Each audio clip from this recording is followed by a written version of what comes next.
आज की कहानी समाज। एक तरफ पहाड़ झाड़ियाँ, तीन तरफ मैदानी इलाका। उस गांव में गेहूं मक्का से ज़्यादा बाग बगीचे तो कहीं अमरूदों के पेड़। खुशहाल गांव के लोग एक दूसरे की अधिक से अधिक इज्जत करते। जो गांव का सरपंच कह दे सारा गांव उसे खिले माथे मान लेते। गांव में लोग पशु पालना, बैलगाड़ियां रखने में बड़ा उत्साह रखते। खेती के लिए बढ़िया से बढ़िया बैल लाते और बेचते। सरपंच की लड़की गुरुदेव कौर के विवाह में 20 दिन थे। लोग बड़े उत्साह के साथ गेहूं की कटाई करके वेहले हो गए। धर्मो हरदीप सिंह सरपंच को कह रहा था, क्या चाचा, गुरुदेव का विवाह इतनी धूमधाम से के साथ करना है कि आसपास इलाका में पता लग जाए कि हमने भी कोई विवाह किया है। आगे से हरदीप कहने लगा, क्या धर्म, अगर ईश्वर ने चाहा तो इसी तरह होगा। हम बाराती की जी भर कर सेवा करेंगे।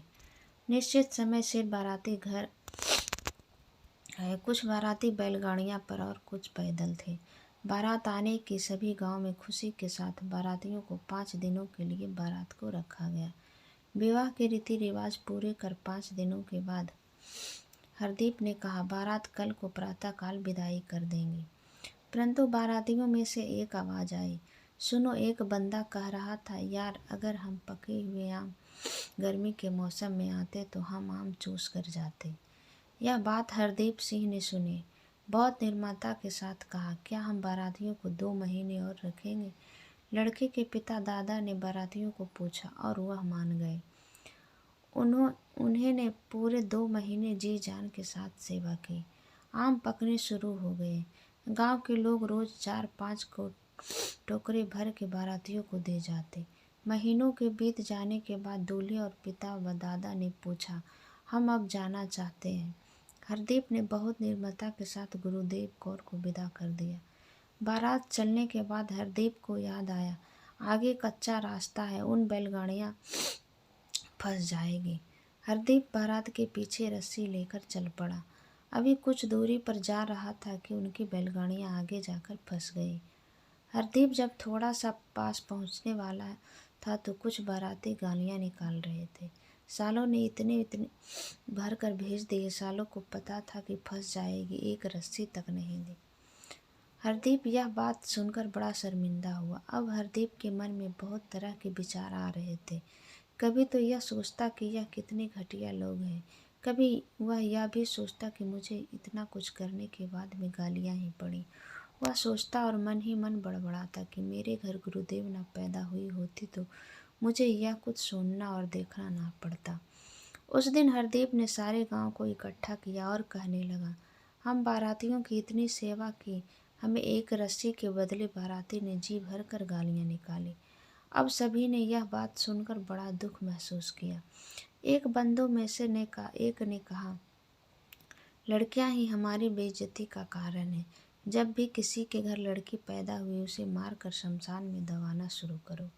सभी गांव ने यह मान लिया और कह दिया, जो भी लड़की को जिंदा रखने की कोशिश करेगा उसे गांव में से बेदखल कर दिया जाएगा। गांव के लोगों ने यह रीति रिवाज अपनाना शुरू कर दिया। परंतु धर्मे नाम का व्यक्ति अपने मन में सोचता कि जो गांव में बारात लेकर आए वह घटिया किस्म के लोग होंगे, जिनको यह नहीं पता था कि इज्जत के बदले इज्जत किस तरह दी जाती है। परंतु मन में सोचता, हमारे घटिया समाज की सोच के कारण हमारे गांव की लड़कियां बलि चढ़ रही है।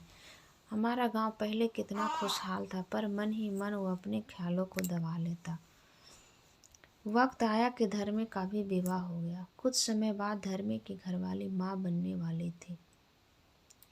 अब धर्मे के मन में डर पैदा हो गया, अगर मेरे घर लड़का पैदा हुआ तो कोई बात नहीं, परंतु अगर लड़की पैदा हुई तो हम उसको जीते जी किस तरह अपने हाथों से मार पाएंगे।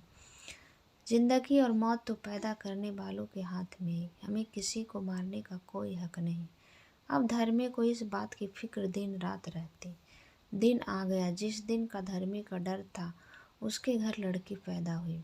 आसपास सबको पता लग गया। सब लोगों ने धर्मे को लड़की मारने को लेकर दबाव बनाने लगे। धर्मे ने अपनी घरवाली के हाथ में से लड़की को छीनने की कोशिश की। उस समय धर्मे की एक ना चली, वह चुप कर गया। अगले दिन धर्मे ने अपनी घरवाली से आंख चुरा कर लोगों के डर से लड़की और रस्सी लेकर शमशान की तरफ चल पड़ा। गांव के लोग गला दबाकर मारकर जमीन में दबा देते थे, परंतु धर्मा गला अपने हाथ से के साथ दबाने में असमर्थ रहा। धर्मो खड़ा होकर गड्ढा खोदने लगा। एक हाथ में लड़की, एक हाथ में रस्सी के साथ गड्ढा खोदने लगा। लड़की का मुंह चूमा, उसका शरीर गड्ढे में रखा, बेजान शरीर के साथ मिट्टी डालने लगा। थोड़ी सी मिट्टी डालने के बाद धर्मे ने देखा, उसने जो चादर लगाई हुई है उसका एक सिरा गड्ढा में दब गया। धर्मे ने मिट्टी निकाली, उसने देखा उसकी चादर का एक कोना उसकी बेटी ने मजबूती के साथ पकड़ा हुआ था। धर्मे ने किसी की परवाह ना करते हुए अपनी लड़की को घर पर ले आया। गांव के लोगों ने उसके साथ बोलना चलना छोड़ दिया और उसे ताने मारते रहते। धर्मा मेहनत के साथ खेती करता और अपना गुजारा करता। समय बीतता गया। गांव के बाकी घरों में बरकत भी जाने लगी। सबके घर दुख का माहौल बनने लगा। इधर धर्मा की लड़की अब काफ़ी बड़ी होती गई। धर्मे का घर गांव और घरों की अपेक्षा सबसे खुशहाल होता गया। धर्मे ने किसी की परवाह ना की। जब धर्मा थका हारा घर आता, उसकी बेटी उसके लिए कभी लस्सी लेकर आती, कभी उसके साथ नादानी भरी बातें करती और हंसी हंसाती। वह अपनी घरवाली को हमेशा कहता, इत्थे सब अपनी किस्मत का लेकर आवदे हैं, देने वाला तो परमात्मा है, इसका नसीब इसके साथ है। धीरे धीरे धर्म की खुशहाल भरी जिंदगी का प्रभाव गांव के अन्य लोगों पर भी पड़ने लगा। अब धर्मे के घर की शक्ल ही बदल गई। उसके घर में बरकत और खुशहाली आने लगी थी। अब गांव के लोग को धर्मे का घर देखकर अक्ल आने लगी। जो लड़की को मारते थे वह अब बंदे बन गए। उन्हें को पता लग गया बेटियां को मारना कितना बड़ा गुनाह है। समाज के लोग जो बेटियां के साथ गलत विचार करते वह जमीर के कितने घटिया लोग होते हैं, आप सोच सकते हैं। सभी गांव ने धर्मे से प्रेरणा ली और इकट्ठा होकर फिर से कसम खाई। हम आज के बाद कसम खाते हैं, लड़की को मरने नहीं देंगे। जो पीछे कर चुके हैं अब वह कभी नहीं दोहराएंगे।